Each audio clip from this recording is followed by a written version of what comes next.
चुनाव जीतने के साथ ही देश के करोड़ों लोगों के 72,000 रुपए वाले सपने को तोड़ने वाले पहले प्रधानमंत्री बन गए मोदी। नमस्कार, जय हिंद। मैं हूं रौनक और आप देख रहे हैं फनतंत्र। भैया, क्रिकेट वर्ल्ड कप शुरू होने वाला है और पॉलिटिक्स का वर्ल्ड कप खत्म हो गया। सभी खिलाड़ियों को उनकी परफॉर्मेंस का पता लग चुका है, लेकिन कुछ खिलाड़ी अभी भी अंपायर को ही कोस रहे हैं। मतलब ये वही स्टूडेंट्स हैं जो फेल होने पर टीचर को ही कोसते हुए ये बोल देते हैं कि paper he out of syllabus आया था। विपक्ष का कहना है कि इस बार ईवीएम में भारी धांधली हुई है। कुछ जेम्स बॉन्ड तो इसको फर्जी चुनाव भी डिक्लेयर कर चुके हैं। वैसे इसी फर्जी चुनाव में उनके नेताओं ने अपनी अपनी सीटें बचा भी ली हैं। अब समझ में नहीं आ रहा है कि उनकी सीटें बची कैसे, इसको तीर कहें या तुक्का। एक नेताजी से जब ये पूछा गया कि कांग्रेस का ये हाल कैसे हुआ चुनाव में, तो उन्होंने बोला, हुआ तो हुआ, हुआ तो हुआ, हुआ तो हुआ। वैसे मोदी जी की जीत से सबसे पहला फायदा हमारे इनटॉलरेंस गैंग को भी हुआ है। अब उनको अवार्ड फेंको कंपटीशन के लिए 5 साल और मिल गया है। नेट प्रैक्टिस के लिए अब अच्छा खासा समय भी है उनके पास। वैसे भी जेएनयू में उनका प्लेग्राउंड तो है। दूसरा सबसे बड़ा फायदा दिल्ली के मालिक को भी हुआ है। 5 साल में सबसे ज्यादा मोदी चालीसा का पाठ इन्होंने ही किया है। आगे भी ये मौका इनको मिलेगा। लेकिन जैसे सचिन के साथ सहवाग आता है, विक्रम के साथ बेताल आता है और मोदी के साथ शाह आता है, वैसे ही फायदे के साथ नुकसान की भी बात आती है। इस नतीजे से सबसे ज्यादा नुकसान देश के उन लोगों को हुआ है जो अपने बैंक अकाउंट में पैसे आने की उम्मीद लगा रहे थे। मतलब 2014 में 15 लाख का नुकसान पहले ही करवा बैठे थे। इन चुनाव में कांग्रेस के हारते 72,000 की भी चुंगी लग गई। मतलब लाखों का नुकसान हो गया। एक बड़ा नुकसान ममता बनर्जी का भी हुआ है। उनके मिट्टी के लड्डू अब उन्हीं के कार्यकर्ताओं को खाने पड़े। लेकिन सबसे बड़ा नुकसान यहां भाजपा के मार्गदर्शक मंडल को भी हुआ है। भैया, मोदी के नाम पर इतनी प्रचंड जीत के बाद तो ऐसा लगता है जैसे अब वो लोग सीधे तीर्थ यात्रा मंडल में ही शामिल हो जाएंगे। लेकिन इन चुनावों के बीच में बहुत से बड़े चेहरों की भी प्रतिष्ठा दांव पर लगी थी। फिल्मों की चकाचौंध से राजनीति की सदरी में फिट होने के प्रयास में बहुत से एक्टर्स ने अपना कपड़ा ही फाड़ लिया। शुरुआत करते हैं शॉटगन शत्रुघ्न जी से। भाजपा को खामोश बोलकर कांग्रेस में जाने वाले शॉटगन को पटना साहिब की जनता ने ही खामोश कर दिया। वैसे कुछ लोगों का कहना है कि इसके पीछे कांग्रेस के लखनऊ से उम्मीदवार प्रमोद कृष्णम का शराब भी था। लखनऊ से वो राजनाथ सिंह के सामने खड़े थे, लेकिन उनको असली टक्कर उन्हीं के पार्टी के शत्रुघ्न सिन्हा दे रहे थे। पत्नी मोह के चलते उन्होंने प्रमोद कृष्णम की चुनावी साधना में ही विघ्न डाल दिया था। नतीजा, राजनाथ सिंह को जीत मिल गई। एक वीआईपी सीट हमारे राहुल बाबा की भी थी।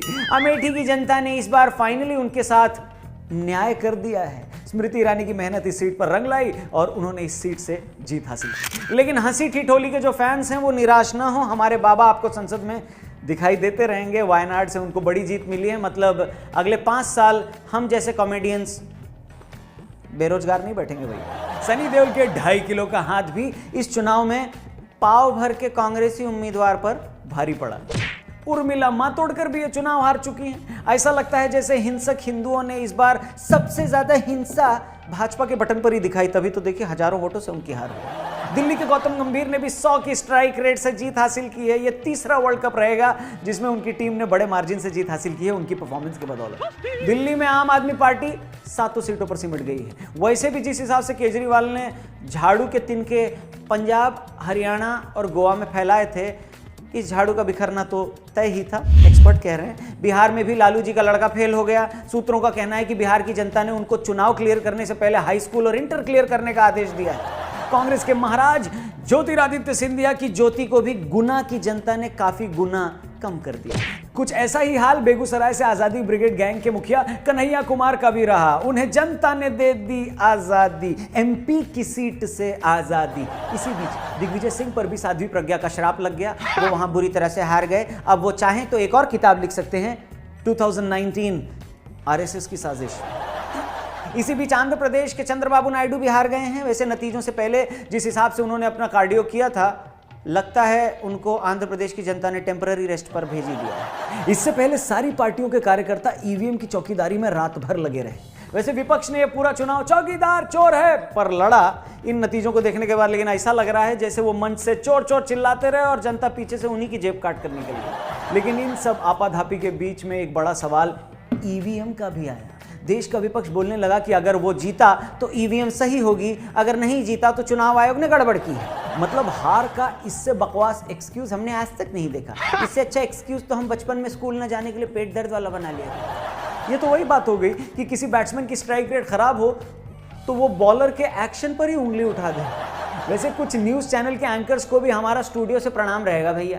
नतीजों को दिखाने में जितना वो लोग चीखे हैं, चिल्ला चिल्ला कर उन्होंने रुझान बताए हैं कि स्पेस पर एलियंस को भी पता चल गया होगा कि इंडिया में मोदी की सरकार बन चुकी है। कुछ पत्रकारों के चेहरे तो ऐसे दिखाई दे रहे थे जैसा लग रहा था कि नेता नहीं, ये लोग चुनाव हार गए। इस बीच कई एंकर्स और कई चैनल्स की क्रिएटिविटी भी बड़ी गजब की थी। कुछ लोगों का नतीजा तो इतनी तेजी से बढ़ रहा था जैसे बूथ पर उन्हीं की टीम ईवीएम में वोट काउंट कर रही है। वैसे इन चुनाव में सबसे मजे में आम आदमी पार्टी ही दिखाई दी। उनके पास खोने के लिए कुछ था नहीं और पाने के मामले में तो जो अरविंद केजरीवाल जी को दिल्ली की जनता दे रही है उसके क्या ही कहने। वैसे ऐसा करना नहीं चाहिए, हिंसा पाप है। अभी पिछले दिनों विपक्षी पार्टियों के साथ ये भी चुनाव आयोग गए थे, लेकिन कैसे घर में झाड़ू सबसे कोने में रखी जाती है, 21 पार्टियों की भीड़ में इन्हें भी साइड में ठेल दिया गया था। लेकिन पंजाब के संगरूर से भगवंत मान ने अच्छी टक्कर दी, जिसके चलते लोगों ने सोशल मीडिया पर पंजाब और नशा वाला जोक बहुत ज्यादा मार दिया। इस बीच पार्टियों के दफ्तरों का हाल भी एकदम गजब था। भाजपा के कार्यकर्ताओं ने तो आधे दाम पर कांग्रेस के कार्यकर्ताओं से जश्न वाले लड्डू ही खरीद लिए। कंडीशन ये तक हो गई कि अब सपा और बसपा की तरफ से भी अपनी मिठाइयां भाजपा ऑफिस में पहुंचाई गई हैं। वैसे मोदी समर्थकों ने पटाखों का ऑर्डर नहीं दिया है। क्यों नहीं दिया भाई? जब पहले ही विपक्षियों की इतनी सुलग रही थी तो फिर पटाखों की क्या जरूरत है कि नहीं? थैंक यू वेरी मच इस वीडियो को पूरा देखने के लिए। अगर वीडियो पसंद आई हो तो इसको और भी लोगों तक पहुंचाएं, चैनल जरूर सब्सक्राइब करें, ये बेल आइकन जरूर दबाएं। जल्दी मिलते हैं। जय हिंद।